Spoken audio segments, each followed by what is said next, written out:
Em um Peru ensanguentado pelo terrorismo e dizimado pela crise econômica, um engenheiro desconhecido chamado Alberto Fujimori irrompeu no cenário eleitoral, captando as esperanças de milhões de peruanos atormentados pela violência e desiludidos pelos partidos tradicionais.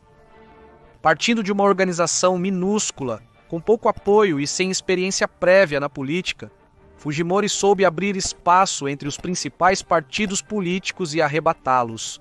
Uma vitória-chave que parecia assegurada pela popularidade avassaladora do intelectual transformado em político Mário Vargas Llosa. A partir de sua vitória, o Peru embarcaria em uma profunda transformação que definiria o devir histórico da sociedade peruana.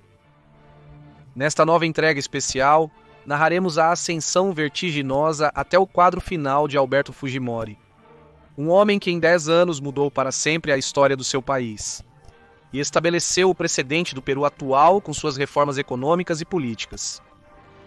Meu nome é Alejandro Andrade, isto é a Nova Enciclopédia, e convidamos vocês a nos acompanhar nesta jornada pelo Peru tumultuado dos anos 90.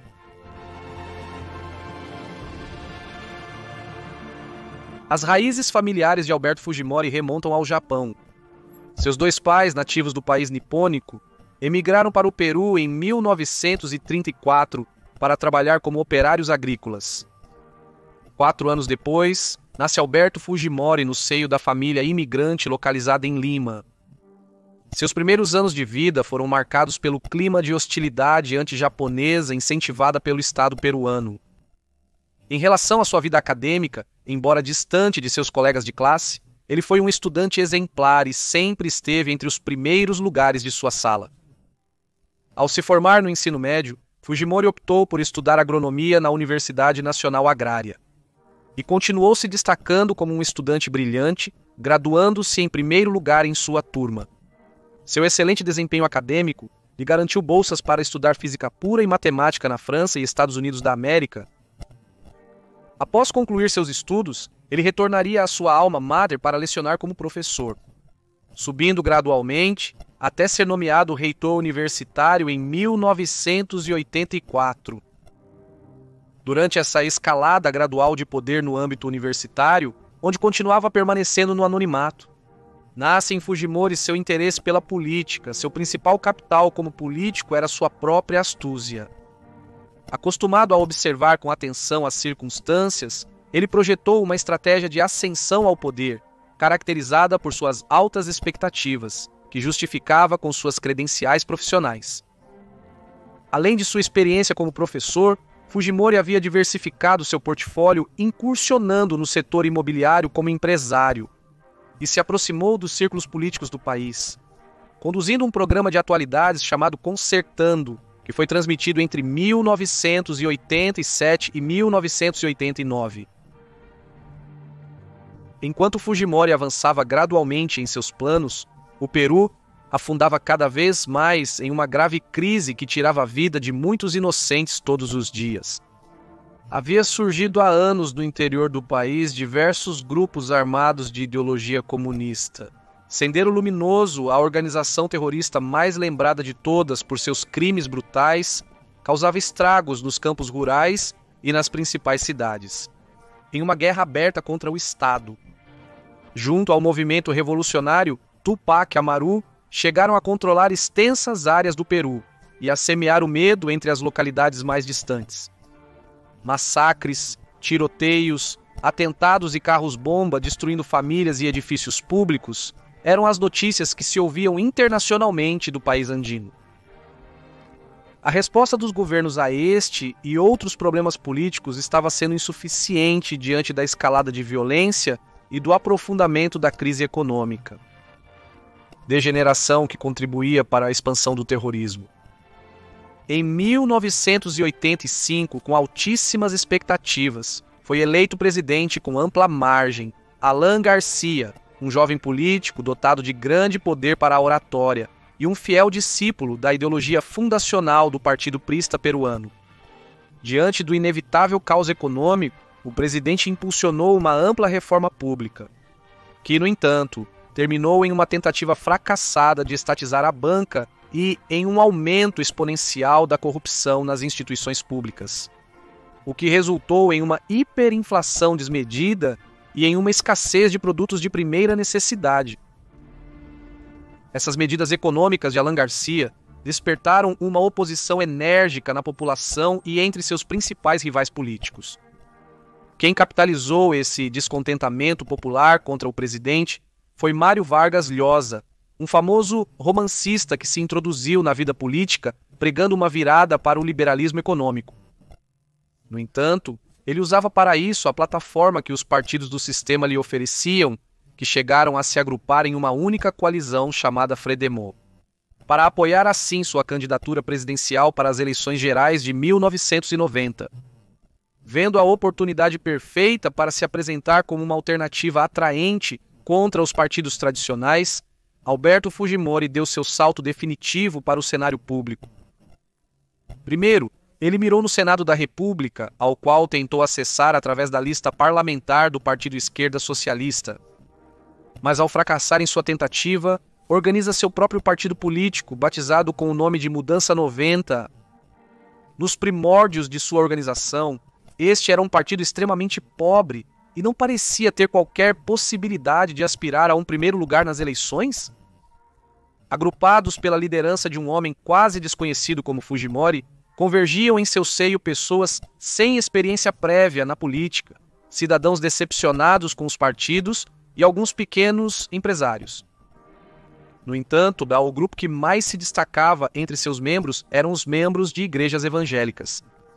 Quem, aproveitando suas técnicas missionárias de proselitismo, casa por casa, desempenhariam um papel protagonista na expansão da popularidade de Fujimori nas áreas mais populares.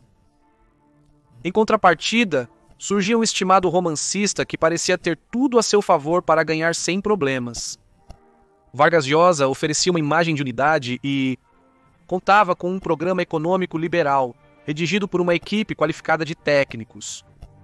Sua principal proposta era um choque econômico que acarretaria muitos custos sociais, mas permitiria com o tempo reintegrar o Peru à economia internacional e remediar a hiperinflação e o desabastecimento. Por trás de sua campanha estava a constante consultoria de uma prestigiosa empresa internacional de marketing político, com incontáveis quantidades de dinheiro para a publicidade. E mais importante, tinha o apoio de muitos setores de poder.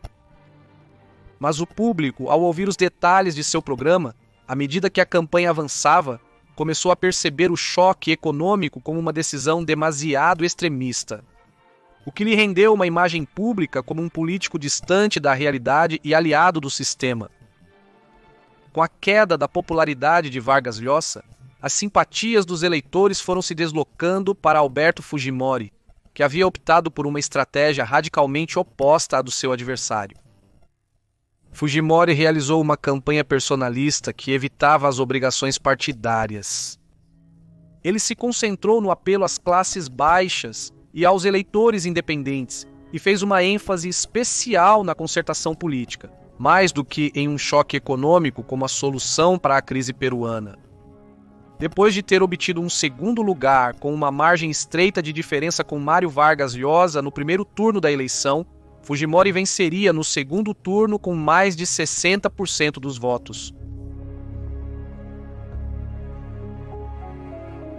Com a estrondosa rejeição do Congresso da República e uma desastrosa herança econômica, Alan Garcia se despediu da chefia de Estado em julho de 1990 para passar a faixa presidencial para Alberto Fujimori em um clima político de incerteza. Enfrentando imediatamente os problemas que afligiam o país, em poucas semanas, Fujimori se propôs a empreender um programa de estabilização que foi chamado de Fujichoque pelo público, mudando radicalmente sua posição, gradual e moderada. O governo de Fujimori liberalizou os preços subsidiados e cortou os gastos sociais, da mesma forma que aumentou as taxas de juros e os impostos. Dessa maneira, o governo confiava em vencer a hiperinflação e estabilizar a economia. A aplicação deste programa foi anunciada pelo ministro da Economia, em uma mensagem histórica à nação que terminou com a frase esperançosa: "Que Deus nos ajude". O choque que Fujimori havia prometido não aplicar se tornou realidade, Os efeitos dessas políticas sobre a economia não demoraram a ser sentidos. O preço da gasolina aumentou 3.000% da noite para o dia, enquanto o preço da maioria dos alimentos aumentou cerca de 500%. Os preços dos serviços básicos também experimentaram um aumento exponencial. A tarifa da água cresceu a preços inimagináveis e a da eletricidade quintuplicou. Apesar de não resolver, mas apenas acentuar os problemas econômicos a curto prazo, Alberto Fujimori continuou contando com amplo apoio entre a população. Mas as melhorias ainda demorariam a chegar. A este drástico choque econômico, seguiu-se em 1991 uma série de medidas destinadas a reestruturar o empobrecido e isolado sistema econômico do Peru. Essas medidas incluíam o início das privatizações de empresas estatais, a desregulamentação do mercado de trabalho, reformas tributárias e tarifárias, incentivos ao investimento privado e a descentralização de alguns serviços sociais. Assim, o governo esperava recuperar a confiança do Banco Internacional e reinserir o Peru na economia mundial. Para aliviar a situação dos setores mais empobrecidos pelas políticas monetárias, o governo de Fujimori estabeleceu um Fundo Nacional de Compensação e Desenvolvimento Social, cujo propósito era ajudar os pobres através de pequenos projetos de investimento. Além disso, o governo criou um Programa Nacional de Assistência Alimentar para contribuir com o fornecimento de alimentos às áreas mais pobres. No entanto, a economia e a pobreza não eram as únicas preocupações do governo peruano. Tanto o Sendero Luminoso quanto o movimento revolucionário Tupac Amaru continuavam a ensanguentar o país e ameaçar as promessas de um futuro melhor. Para combater este perigoso inimigo, Fujimori havia estabelecido uma aliança estratégica com as Forças Armadas, que com o tempo se tornariam o suporte de seus desígnios políticos. Esta convivência frutífera com o exército permitiu-lhe autorizar a criação de patrulhas de defesa civil em cidades e campos rurais, a quem forneceu armamento, com a aprovação do Congresso. Assim foi cimentada uma aliança até então impensável entre o exército e o campesinato na luta contra o terrorismo. Por outro lado, para apoiar o exército na luta contra a subversão, Fujimori criou um tribunal militar para julgar os suspeitos de terrorismo e decretou que os membros das Forças Armadas não poderiam ser julgados em tribunais civis por violações contra os direitos humanos. Essas decisões, embora duramente criticadas na época, respondiam a uma situação crítica. A presença do Sendero Luminoso, cujo núcleo estava no interior do país, começava a se expandir para Lima, conduzindo a população urbana para o turbilhão de violência. A cada semana se ouvia sobre o assassinato de funcionários públicos, padres católicos, líderes comunitários e civis inocentes. E o Sendero celebrava ter alcançado paridade estratégica com o Estado peruano. Mas chega nessas circunstâncias a 1992, um ano que passaria para a história como o início de uma nova era política.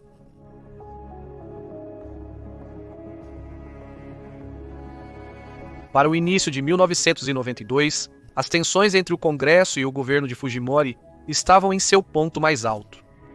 Fujimori acusava o poder legislativo de obstruir seu programa econômico e o poder judiciário de atrapalhar a luta contra o terrorismo. Diante do constante desacordo entre os três poderes e a resistência unânime da oposição, Alberto Fujimori decidiu dissolver o Congresso da República e reorganizar o poder judiciário.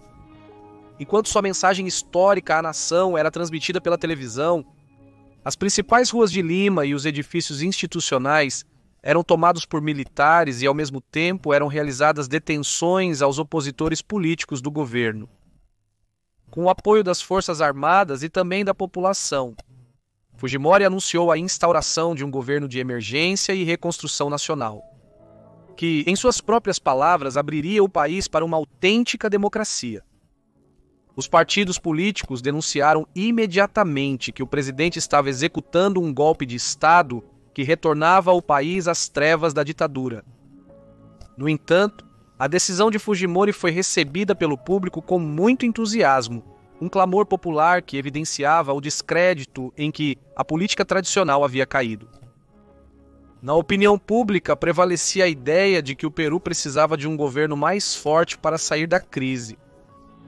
Mais de 70% aprovavam o fechamento do Congresso e cerca de 90% apoiavam a reestruturação do poder judiciário. Apesar do amplo apoio que recebeu no Peru internacionalmente, muitos países protestaram contra a decisão de Fujimori. O governo venezuelano rompeu relações diplomáticas com o governo de Fujimori e os Estados Unidos anunciaram a suspensão da assistência econômica, o que colocava em risco a reintegração do Peru ao mercado internacional. Essa pressão internacional obrigou o governo a convocar eleições naquele mesmo ano e convocar uma Assembleia Constituinte. Os principais partidos políticos, em protesto contra o autogolpe, se abstiveram de participar. Enquanto isso, o partido de Fujimori aproveitou a ausência de seus adversários e o apoio popular para alcançar uma maioria parlamentar. Obtendo o sucesso eleitoral, os congressistas redigiram e sancionaram uma nova Constituição, que é a mesma Carta Magna que continua em vigor até o dia de hoje no Peru. O restante do primeiro mandato de Alberto Fujimori foi definido pela consolidação do novo modelo econômico e a vitória contra o terrorismo. Em setembro de 1992, o Grupo Especial de Inteligência do Peru, conhecido como Grupo Especial de Inteligência, iniciou uma operação para capturar o líder do Sendero Luminoso, Abimael Guzmán. A operação foi realizada em uma casa localizada em Lima, que havia sido alugada pela líder da organização terrorista. A captura do século, como foi denominada pelo público, foi fruto de uma longa e minuciosa investigação policial, cujo sucesso significou um golpe mortal para o terrorismo no Peru. E embora ainda operassem elementos terroristas ao redor do país, este episódio marcou o início da pacificação. Esta época também é lembrada por várias massacres perpetradas por organismos do Estado contra a população civil inocente. Entre esses episódios sangrentos, destaca-se o massacre de Barrios Altos e a execução de 9 alunos e um professor da Universidade de Cantuta. Um dos vários crimes imputados contra Alberto Fujimori e pelos quais hoje está pagando com pena de prisão. Apesar do procedimento sangrento das forças de segurança e das acusações de corrupção contra ele, nos poucos anos de presidência que tinha, Fujimori se tornou um verdadeiro fenômeno político na história recente do Peru. Suas decisões contavam não só com o apoio das Forças Armadas, ele também era apoiado por um amplo setor da população que continuava depositando sua confiança no programa do governo. Nestas circunstâncias favoráveis, Fujimori inicia sua campanha para se reeleger como presidente nas eleições de 1995. Já estabelecido como figura antagônica dos partidos tradicionais, Fujimori continuou com seu discurso disruptivo, apelando para as classes mais populares. A favor de sua reeleição, apresentava ao público as conquistas de seu primeiro mandato, como a pacificação do país e a reinserção econômica nos mercados internacionais. E garantia que esta era apenas a base do Peru, que desejava construir um Peru com mais emprego e menos pobreza. Sem nenhum concorrente com possibilidades reais de superar sua campanha, Fujimori obteve uma vitória avassaladora no primeiro turno com 64% dos votos.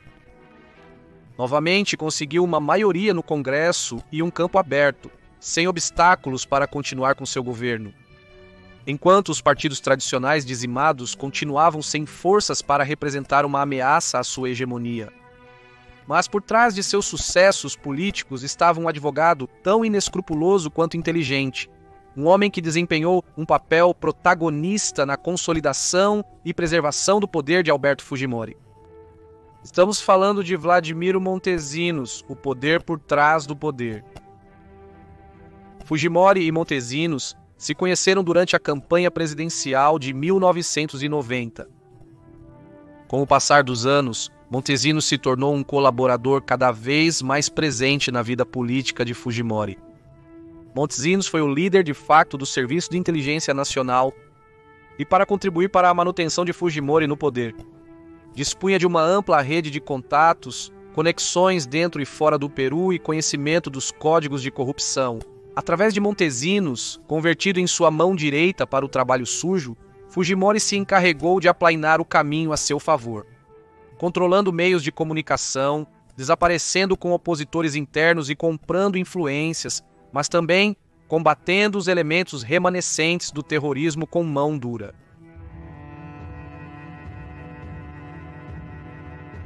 Uma das primeiras ações que Alberto Fujimori tomou após sua reeleição foi a promulgação de uma lei de anistia para perdoar os crimes contra os direitos humanos cometidos por agentes do Estado na luta contra o terrorismo.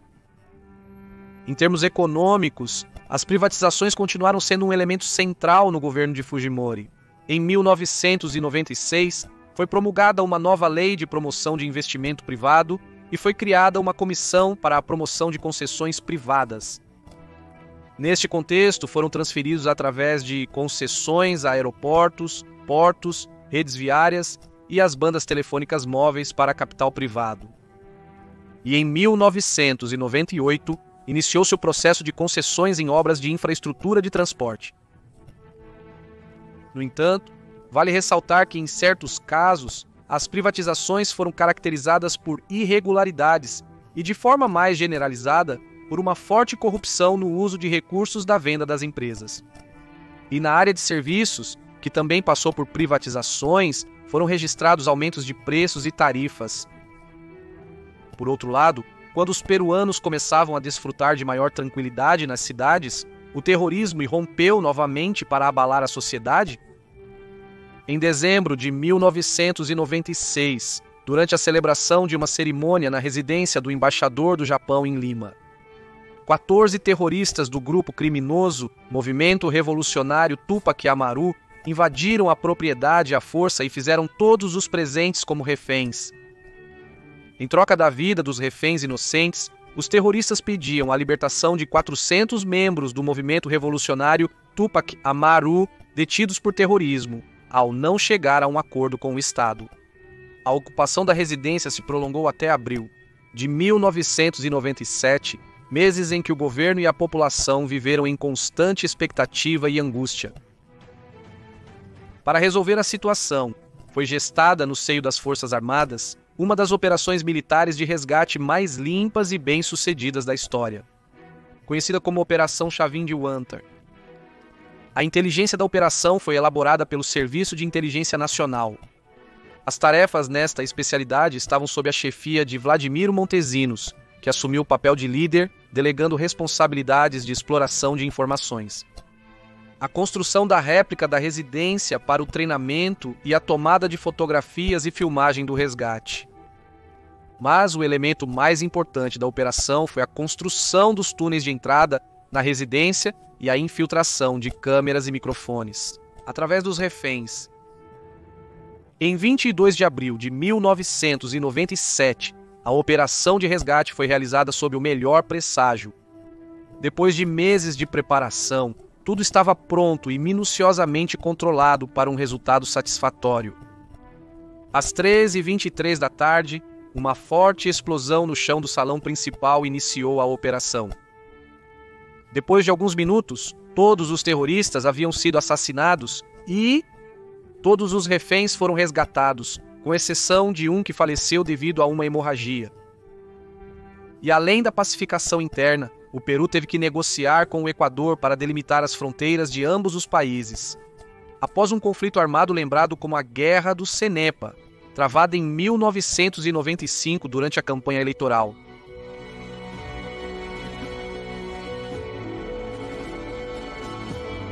Para o final da década de 1990, começava a se notar nas fileiras do fujimorismo certo enfraquecimento, produto das divisões internas e das denúncias de corrupção. A crise do gabinete ministerial de Alberto Fujimori em 1999 havia revelado à opinião pública esta situação e projetava uma imagem do governo menos vigorosa do que a de anos anteriores. No entanto, buscando uma segunda reeleição, Fujimori voltou a se candidatar como candidato presidencial e lançou sua campanha, ao som do ritmo do chino, uma canção de tecnocúmbia que rapidamente se popularizou por sua melodia cativante e letra. No primeiro turno da eleição, Fujimori obteve quase 50% dos votos, mas o resultado foi imediatamente denunciado como fraudulento. Seus adversários políticos começaram a espalhar na sociedade a ideia de que o governo estava sabotando os resultados para se consolidar por mais um período no poder. Embora finalmente Fujimori tenha permanecido no poder, este episódio repleto de denúncias e o notável declínio da popularidade de Fujimori marcaram o início do fim da vida pública do presidente. Seu terceiro mandato presidencial durou apenas 4 meses. Neste curto período de tempo, foi revelado um dos maiores escândalos midiáticos já presenciados no Peru. Em uma coletiva de imprensa, congressistas do Frente Independente Moralizador revelaram um vídeo ao público onde se observava Vladimiro Montesinos subornando um congressista opositor, com numerosos maços de dinheiro, para somá-lo à bancada do partido de Fujimori. A divulgação deste vídeo, que foi o primeiro de muitos, acendeu uma chama que se espalhou por todo o governo. Poucos dias depois, Montesinos fugiu do Peru para um local não revelado. Em 2001, investigações jornalísticas na Venezuela encontraram indícios de seu paradeiro e ele foi extraditado para o Peru. Vladimir Montesinos foi condenado a vários anos de prisão por corrupção de funcionários, desaparecimento forçado, homicídio qualificado, lavagem de dinheiro, tráfico de armas, entre outros crimes que lhe foram imputados. Alberto Fujimori teve um destino similar. Seu governo não conseguiu sobreviver ao escárnio público e aos protestos sociais.